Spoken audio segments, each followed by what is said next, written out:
Welcome to the Counselling Tutor Podcast, the must-listen-to podcast for students of counselling and psychotherapy. Here are your hosts, Rory Lees-Oakes and Ken Kelly. Hello and welcome to episode 42 of the Counselling Tutor Podcast with me, Rory Lees-Oakes. And with me is my fellow traveller in the universe of counselling. See what I did there, Ken? Mr. Ken Kelly. It's great to be here.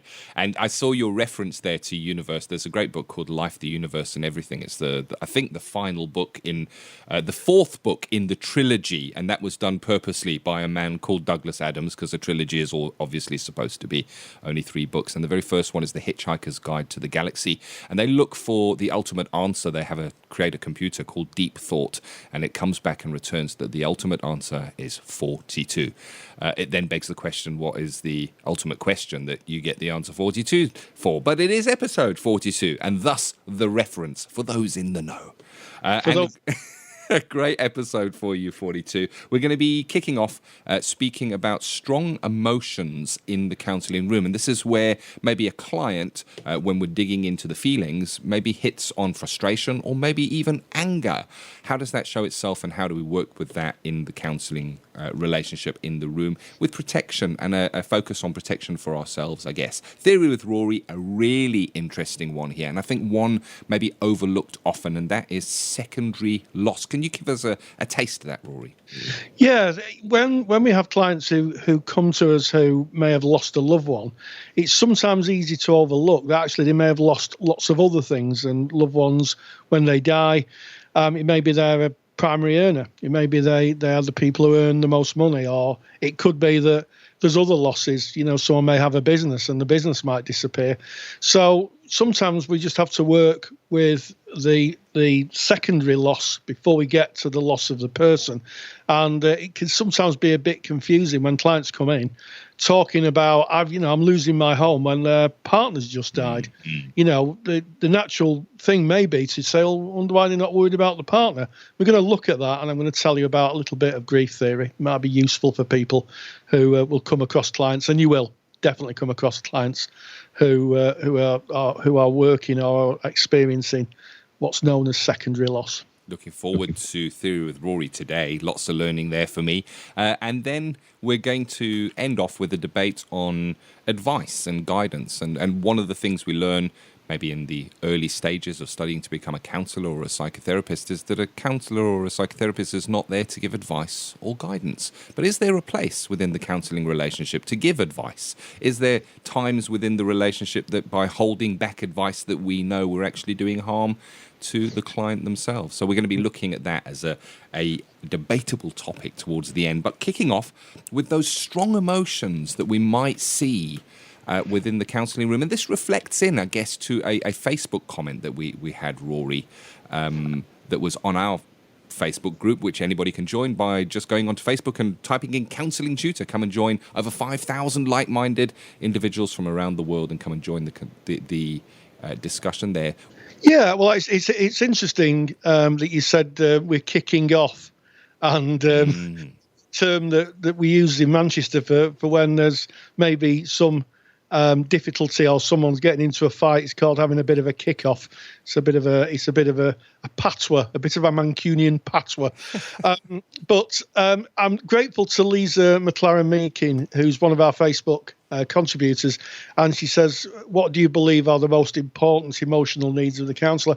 Well, I mean, we'll work with clients with a panoply, a palette of emotions, and we should welcome all emotions in the therapy room. We shouldn't just say, well, you can have sadness and you can have happiness and you can have frustration, but we can't have anger. You know, and I think if anger is something that worries you as a trainee or even a practitioner, you nearly need to kind of ask what your experience of anger is. Yeah.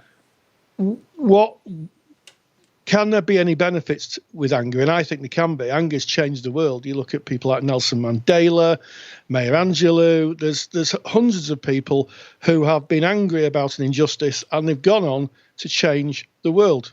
You know, the suffragettes, they were angry. They went on to change women's place in the world. So anger's not a bad emotion. It's just how people use it. So the first thing I would say is, are you comfortable with the panoply of emotions that can be expressed? And if you're not, then really you need to do a bit of personal development, maybe a bit of your own therapy, because we'll meet clients who will show their entire canvas of emotions. We'll meet every single emotion that the human condition equips a human to have in the therapy room. The difficulty is when those emotions become out of control and the client can no longer regulate themselves. So in terms of anger, if you get clients throwing things around or banging tables or getting angry, it's how to contain that. And that can be quite a skill in itself. What do you think? I agree with you. And it's really interesting that as a society, we've kind of almost deemed certain emotions that we all feel as acceptable, like joy and laughter. It's good. We encourage the joy and the laughter, but anger, this is to be hidden away. This is to be locked away. And the interesting thing, I got this from Counselling for Toads, fantastic book. It mentions if you want to look at the range of emotions we have, you don't need to look further than a baby. A baby shows unfiltered emotion. And when a baby is angry or frustrated, boy, do they show you. And when they're happy, they laugh and giggle. They just are who they are. But we can get the message throughout life that anger is not acceptable. And I agree with you that it is, if directed correctly, a very, it is an emotion that we all share. It is a universal truth that we all have that emotion. So why should we hide that away? But there needs to be, I guess, a boundary within the counselling relationship. And you may well have, and I certainly have, had a client who refers, and when you ask them what they're looking to get out of counselling, they may say, I really struggle with anger issues. And I think you're right there, Rory. You need to look at yourself and how are you with confrontation? How are you with anger? What does that bring up in you? What are the messages that life has given you about those? Maybe challenge those. And one of the things I might suggest is that if somebody suggests that they do get angry and that they fly into a rage and they find that they get uncontrollable urges, that you maybe contract with them and ask them and say, well, I wonder if that kind of emotion was to come up in our counselling relationship, how do you feel that would manifest itself? And let them kind of discuss that through and maybe put some boundaries in of, it's okay for you to be angry. I welcome all your emotions here, as long as you don't touch my stuff, throw it around, or me. Yes. Especially the me bit. Don't be throwing me around. I think you'd probably get a hernia if you threw me around because I'm quite a big guy.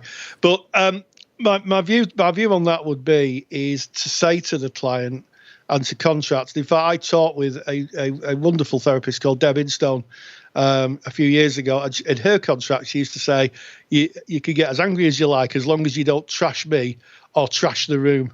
And I think that's really, really a useful way of doing that.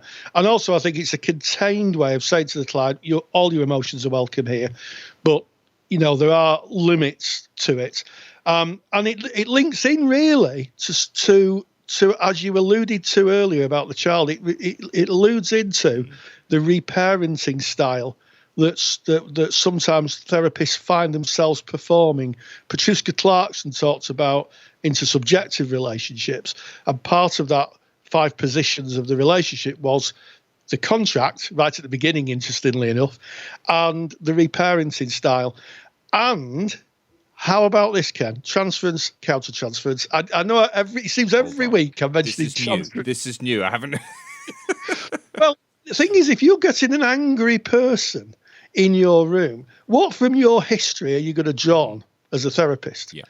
And if an angry person is somebody in your past who's done you great harm or emotional or physical damage, then that is likely to be replayed out in the therapy room if you have a client who's angry, which is why we say to students, please get your own therapy. Yeah. Please get your own therapy, because unless you investigate that, then as soon as that happens, the transference will kick in, and all of a sudden you'll be back to that place in your history, and that might not be really good. That examination of self, understanding self, so important in our journey, in our learning to become therapists and be there for people. We need to kind of have a relative stability within ourselves, or at least know where our blind areas are, or when we are kind of going off the road that we're comfortable with, and know what kind of lies there. And I guess, okay, if we were kind of to put this another way, I remember from my training when you're kind of setting up what should a counselling room look like, one of the suggestions was that you sit closest to the door. As the therapist, that you have at least a clear line to the door. And I've kept that in my practice up until today. I'm in private practice, and I have a line to the door. If I need to get out, if something should go wrong, there is an escape plan. And there are certain agencies that may have a panic button, specifically if you are working with a high-risk client group. So I think there is something to be said for having a think of, if something should get out of hand, what your plan is. And it's best to, I guess, have a think of that before you get yourself in that situation, so that you have considered it. And it's a great topic to speak with your peers about, and hopefully it's a plan you will never need to use. But what is it you say? We hope for the best and we plan for the worst. And I have to say, just to put it in perspective, I've been a counsellor for 14 years. I worked with young men, men who'd come out of prison as a support worker. And I've never, ever had any trouble with any of the clients that I've ever worked with. I worked at a camera shop for 2 years when I was a student, and someone threatened to shoot me dead if their camera didn't work, which I thought was a bit extreme. But it just goes to prove, I think that that we do plan for the worst. We never, when we work with the general public, we never know, who we're going to meet or where they are in terms of their lives. But I think, generally speaking, if we have a contract, if we understand our own history of where strong emotions come from and how we react to them, and I think more importantly that sometimes clients come and the reparenting. That doesn't mean that we treat our clients like children. I want to be clear about that. But it's about regulation. It's being about stable. It's not about overreacting. It's not about panicking. It's being about, as we've talked before, being the adult in the room. Being like an adult, and keeping yourself regulated so the client can regulate themselves. If you stick with those three, I don't think you'll go too far wrong. I like that. And, as you're speaking about that, I think to transactional analysis, the ego states, the parent, adult, and child ego states. And I'm thinking anger could very easily trigger off a childlike behavior in the individual on the receiving end of that. So the person with the anger could be perceived as being the critical parent, and it's very easy to go into the adaptive child position to kind of walk on eggshells and appease the person so that their anger might subside. And I guess we're called on to be firmly in the adult position, and recognize that as a therapist, and maybe reflect that back and say, I can see you boiling with rage, that emotion is really searing through you, and be there empathically with them and work with that. I guess, wow, interesting topic. Yeah, working with anger is a healthy emotion as opposed to a destructive one, and I think that's important. And just to be clear, there's absolutely no place in the therapy room for clients to be abusive to us, to act in a way where we feel really unsafe. So if a client is, if that does happen with a client, I've never come across it myself, but I've heard occasionally where a client starts to replay out other relationships, with a therapist. So, they treated other people with disrespect, and all of a sudden they start to treat the therapist with disrespect. A therapist has every right to say, "Whoa, hang on a second, this is not okay, at all. This is not okay. This is not what I'm here for." And again, in the adult, working with the facts, say that this is not okay for you to say that.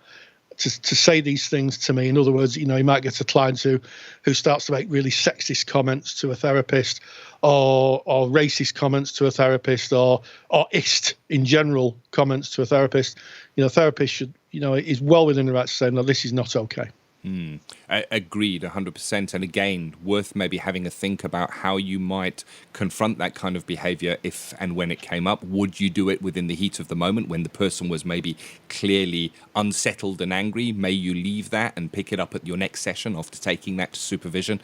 But yeah, what a topic. Really it is. And I encourage you to really get into that Facebook group and discuss this more, because I think that there's a lot more depth to that. But we do have something to move on to, and it is speaking about secondary loss. And grief is deep, Rory, isn't it? It's a deep topic, and to work effectively as a grief counsellor, you should really go and do training on grief. But you're looking at secondary loss, which is kind of another side of it that fits together, that is there, that maybe is not recognised. Yeah, it is. It's a bit like Maslow's hierarchy of needs, really. The base of Maslow's hierarchy of needs is sort of physiological things, such as being able to breathe, being able to eat, being able to drink, and the next level above that is protection. Safety, somewhere to live. Somewhere you feel safe.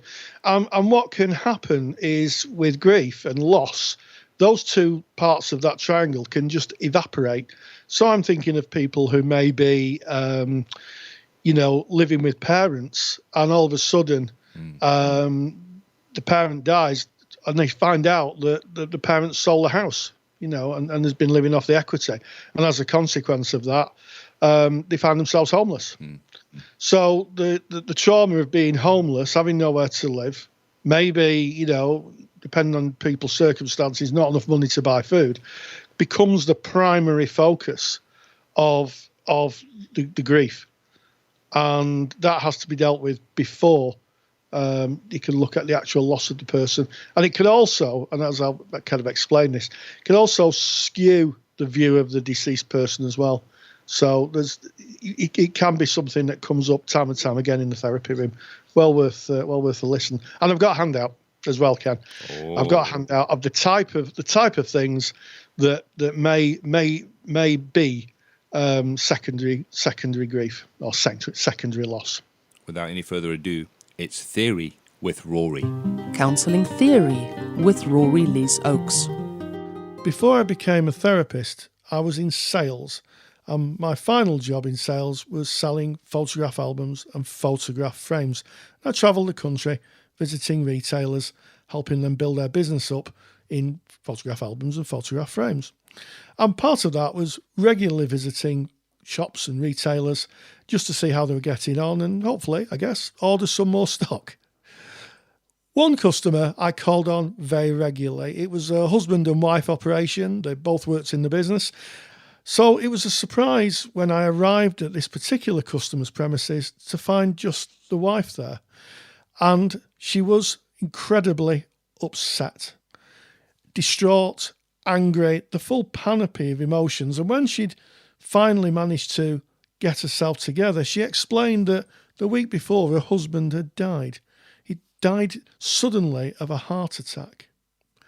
And what she was beginning to find out now was that the business wasn't as buoyant as he had led her to believe. There was debts. There were suppliers that hadn't been paid. There was the fact that he had used the house as collateral against the business, and the business was failing. Within a week of her husband dying, she was literally going to find herself homeless. The nice car she was driving was going to have to go back. She wouldn't have a bank account. It was really, really serious.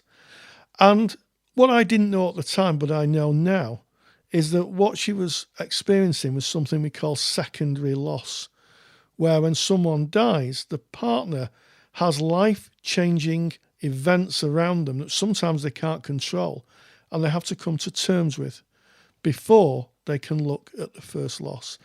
In the terms of my former customer, she was also very angry because she knew that she found out that her husband knew he had a life-limiting illness. He had a difficulty with his heart. And he was told before they were married that he had about 5 years to live, and then his heart would probably just stop. And he didn't tell her when they got married. So she never had the choice of being able to take a view that when she was getting married, it might not be a long relationship. Secondary loss is a very, very common occurrence in bereavement. And some of the losses that the surviving partner can experience can be really subtle and nuanced. So in my former customer's case, it was a loss of income. Her business was going to disappear. It was going to shut within a week as creditors came in and took stock back. The bank withdrew a line of credit, and also the rent needs to be paid. And the landlords of the premises basically said, "Sorry, we're going to have to take the premises back." It wasn't just that. There was also a loss of identity. Up till the time of her husband passing away or dying, she'd thought of herself as a retailer, a key part of the town they were in. Everyone knew her as the retailer of photograph albums and photograph frames. That was going to end because as the shop closed, the customers would no longer come in again, and as a consequence, she'd lose those connections she'd made through many years. She'd also lost her future, hopes and dreams. Part of the plan was that eventually they were going to sell the business and move to Australia and retire in the sun. That evaporated. That was no longer going to happen. Loss of relationships. One of the tragic things about this was that her friends, some of her friends, deserted her. They'd associated with her because they'd seen that she was a successful businesswoman. But actually, what happened was, when it turned out that she was going to be in penury, they deserted her because she was no longer the successful businesswoman they perceived her to be. She also lost a lot of her support system as her friends went, because those are the friends she was hoping she could rely on. Maybe someone could help her out financially, maybe someone would literally give her a bed for the night, and some of them just disappeared. She's going to lose her home, a property, and it was affecting her health. She was having sleepless nights, she was having anxiety, and the whole process clearly had taken a physical toll on her. She was a different person to the bubbly and outgoing person that I'd regularly called on throughout the years. And it struck me now, as I'm voicing this podcast, that it was like a reverse Maslow's hierarchy of needs. That she'd started off before the bereavement at the level of self-esteem, self-actualization even. And then as the impact of her partner's death became clear, she'd lost friends, she'd lost security, she'd lost a home. She was left right at the bottom of the triangle. And also she was, the only thing she had left really was the fact that she could eat, drink and excrete. Everything else was not a certainty. It wasn't a certainty that she was going to have a roof over her head or security. And it's not unusual for us to see clients presenting very angrily, very confused after a bereavement, trying to work through the wreckage of someone dying. In other words, trying to put their lives back together with maybe only one income. Or in this woman's case, the fact that she'd lost everything because of her husband's kind of dishonesty, if you like. He'd not told her the truth. So sometimes we have, as therapists, to work with the impact of the secondary loss first before we can work with the actual first loss, which is the death. And sometimes it can take quite a bit of work as the client starts to piece together their lives and rebuild their lives. And then once they're in a stable position, where they feel they're in a position, if we think of Maslow's hierarchy of needs, where they've got security and safety, and they can stabilize themselves, then you might get to look at the grief of the loss of the person, the first loss. There are other secondary losses, it's not unusual for people to lose their faith.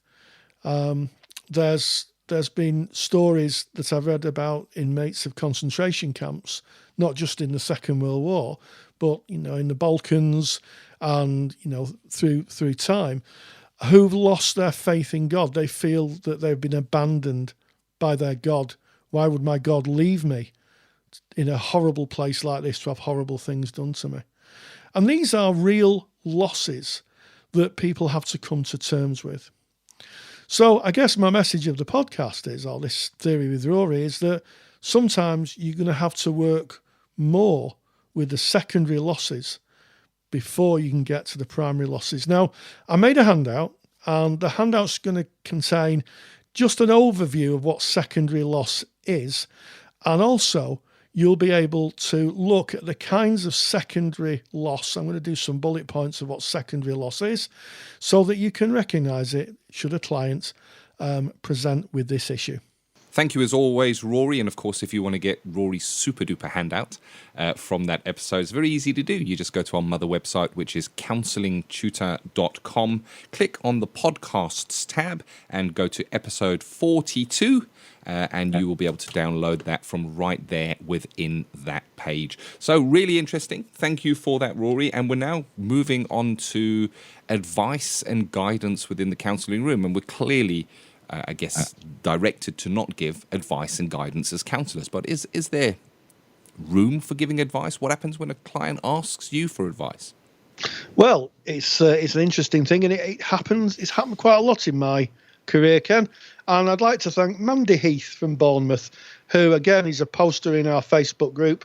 And she says, I have just started a level 4. How do people respond to clients who ask for your advice and guidance?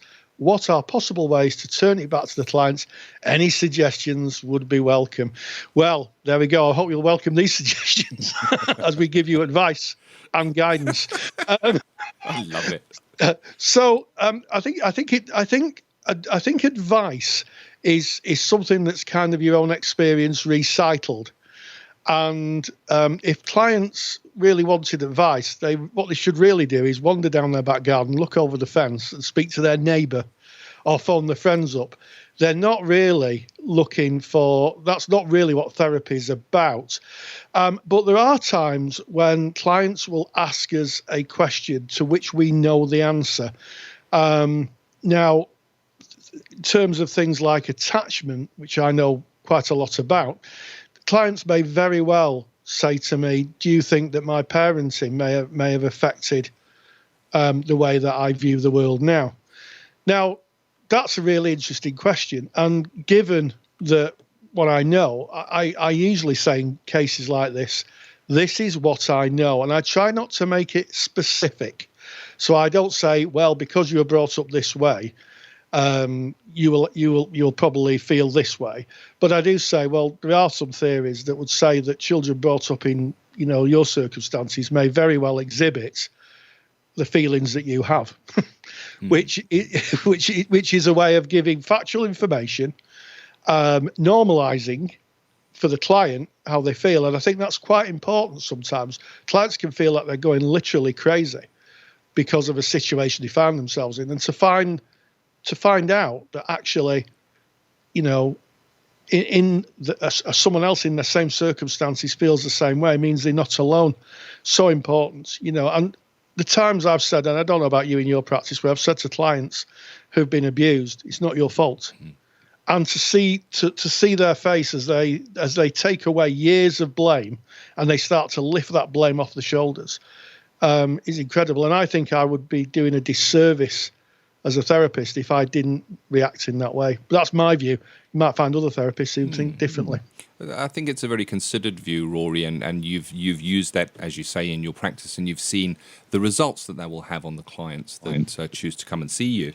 And I kind of boil it down into, listening to what you just shared there, is you are using psychological education of sharing what you know, sharing the theory, the models that we work within, for the benefit of the client. And I guess for me, guidance and advice is when we find ourselves from the standpoint of what you need to do here is, that is right out. because Yeah. that is us guiding and telling and directing. And I think that there are appropriate and inappropriate advice times when advice is so inappropriate. I guess a client that's coming into us may be struggling with something, and we as the therapist may look at this and go, oh, you know what, all they need to do is accept such and such or do whatever, because we have an understanding of humanity and of people, and we may have seen that presentations similar to this before, but we need to recognize that it is this client's unique journey. They have probably been given advice all of their lives by all the people around them, telling them, you know what you should do this and that and the next thing.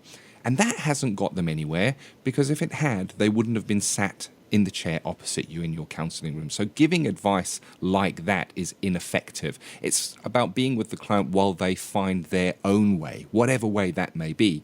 But I think appropriate advice might be along the lines of, if the client says something like, I don't know how to face all of this, I don't even have food in my own cupboard, you might give advice for them to connect into social services or a service where they could get some food vouchers. And that would be in service of the client. And I think that's supportive guidance. But it's an interesting topic. Yes, and just as the sun's shining through the studio window, I was taken back with our old friend Transference to my training days on a very, very sunny day where we had this very lesson, and my trainer said to me, she was doing exactly the same lesson. What happens if a client asks for advice? And she quoted two different perspectives from literature. Now, I can't find the literature, sadly, but I do remember what was said. One was a client who asked a therapist, what do you think I should do? What would you do in my position? Yeah. And the therapist responded, anything I wanted. And I thought at the time, that's a bit arrogant. And then I thought to myself, how freeing to hear that it's your choice, your life. And I've used that many times, and it's amazing the response that people have. I can do anything I want. Well, yeah, it's your life. And the other one was someone who disclosed to a counsellor they were drinking 6 bottles of wine a night. And the therapist said, that's a lot. And I remember our training group being up in arms. You know, it was, oh, you can't, that's judgmental. And the person who was training us, who went on, I have to say, to teach at Oxford, said, I just throw that in because she really was the top of her profession. She said, isn't drinking 6 bottles or 9 one night every night a lot? Is that not a truth? It was like, well, yeah. So where's the wrong in that? And we all went away with really 2 positions. One position being saying to the client, you could do anything you want. And the other was, you know, if you're drinking 6 bottles of wine every night, that's a lot. But the contextual, it's the context that you're responding. One was about you could be anything you want to be. All you have to do is just take the time to be it. The other was about someone who was clearly self-harming themselves, and a reflection of the damage that was being done. Because drinking 6 bottles of wine a night every night will clearly hurt you, can clearly kill you eventually. Yeah.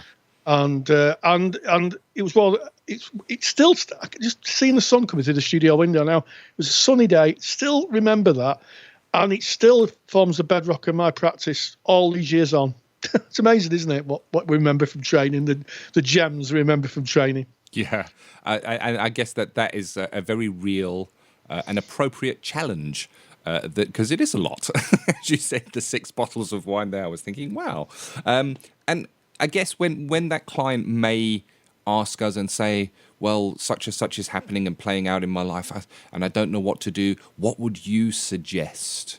What do you think I should do? And I've certainly heard that within my sessions, and I have great certainty that everyone listening to this at some time is going to hear that. And so often the client that sits there is lost. They've lost themselves. They have no self-belief in their decisions, their ability to make decisions and find the way. And I guess it's our job to show that we believe they can, and that we trust them to find the way, because that's really empowering. You know, the answer is not outside; it is in you. You will find the way, and we can do that together. That's really I guess, person-centered and empowering that client. And I think disempowering to say what you need to do is, I am the expert, I'm going to tell you. Yeah. Interesting topic and one worth debating again in that Facebook group. Yeah, absolutely. And one final response I used to use when I was a child therapist was I would say, well, if you had a friend who was going through the same thing, what advice would you give your friend? Ooh. And it's amazing how many people would say, well, I would say to my friend, and I'd say, well, that sounds like you're giving good advice. And then there'd be a bit of a pause, but it became apparent to the client that the advice they were giving the friend was actually the advice they were taking themselves. Ooh, so that is a little technique. Let's show you a little technique. Sometimes it works, sometimes it doesn't. But wow. Yeah, I'm going to integrate that into my practice. I really like that, and it's not something I've come across before. I've come across similar things, I guess, but it's reframing. It's taking the person out of it and taking them out of the situation, and they're kind of looking in on the situation, and it gives a fresh perspective. I really like that. Well, I certainly have taken something from episode number 42. We kicked off starting about those strong emotions that we may find within the counselling room and how that is for us, what it may bring up for us and how we can work with that contractually and within that moment. We also had a look at Theory with Rory where we explored secondary loss, and of course you can get the handout for that by going to counsellingtutor.com, clicking on the podcast tab, going to episode 42, that's this episode, and you can get that download. And of course, advice and guidance, we've just spoken about that. It's been a theme, we've got the answer to everything. It is episode 42, and as we end it, as always, stay grounded and stay safe. Take care. Thank you for listening to the Counselling Tutor Podcast. Find the show notes for this episode on our website at www.counsellingtutor.com.